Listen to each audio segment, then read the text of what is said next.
The National Weather Service in Mount Holly has issued a flash flood warning for southeastern Bucks County in southeastern Pennsylvania, northeastern Philadelphia County in southeastern Pennsylvania until 1:30 a.m.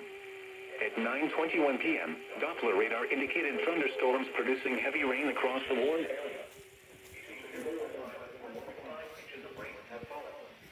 Additional rainfall amounts of 0.5 to 1 inch are possible in the warned area. Flash flooding is ongoing or expected to begin shortly. Hazard: flash flooding caused by thunderstorms.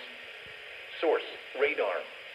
Impact: flooding of small creeks and streams, urban areas, highways, streets, and underpasses, as well as other drainage and low-lying areas.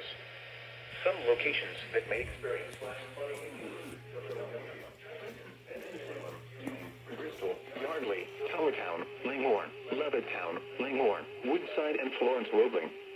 This includes the following highways: Interstate 95 in Pennsylvania between mile markers 32 and 40. Pennsylvania Turnpike between mile markers 350 and 359. Turn around. Don't drown when encountering flooded roads.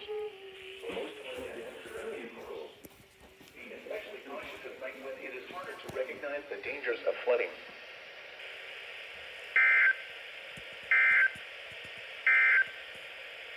Here is the official